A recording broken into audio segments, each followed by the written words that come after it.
42.89 গড় ও 189.15 স্ট্রাইক রেটে রান করেছেন তিনি। সঞ্জুর প্রশংসা শোনা গিয়েছে কোচ গৌতম গম্ভীরের মুখেও।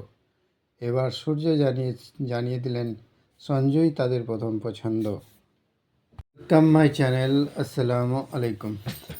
এডেনের টসের আগে প্রথম একাদশের একজনের নাম জানিয়ে দিলেন সূর্যকুমার যাদব।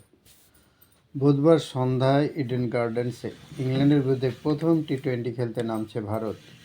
24 ঘন্টা আগেই প্রথম একাদশ ঘোষণা করে দিয়েছে ইংল্যান্ড। ভারত প্রথম একাদশ ঘোষণা করবে টসের পর, কিন্তু টসের বেশ কয়েক ঘন্টা আগে প্রথম একাদশের এক ক্রিকেটারের নাম জানিয়ে দিলেন অধিনায়ক সূর্যকুমার যাদব। তার নাম হচ্ছে সঞ্জু স্যামসন। সঞ্জুর উপর ভরসা রেখেছেন অধিনায়ক। ভারতের হয়ে টি-20তে শেষ 5টি ম্যাচে 3টি শতরান করেছেন সঞ্জু, কিন্তু ঘরোয়া ক্রিকেটে বিজয় হাজারে খেলেননি তিনি। সেই কারণে সঞ্জুর উপর ক্ষুব্ধ কেরল ক্রিকেট সংস্থা। রাজ্য সংস্থা তার পেশাদারিত্ব নিয়ে প্রশ্ন তুলেছে, কিন্তু সঞ্জুর উপর বিন্দুমাত্র সংশয় নেই অধিনায়ক সূর্যকুমারের।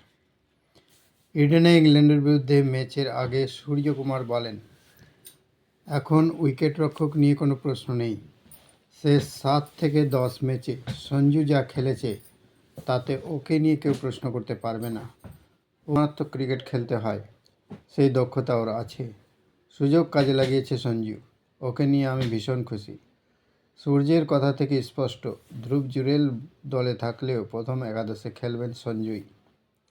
গত বছর টি-20 বিশ্বকাপ জেতার পর ছোট ফরম্যাট থেকে অবসর নিয়েছেন রোহিত শর্মা। তারপর থেকে ওপেনার হিসেবে জায়গা পেয়েছেন সঞ্জু। সেই সুযোগের পুরো সদ্ব্যবহার করেছেন তিনি। 12টি ম্যাচে 471 রান করেছেন। 42.89 গড় ও 189.15 স্ট্রাইক রেটে রান করেছেন তিনি।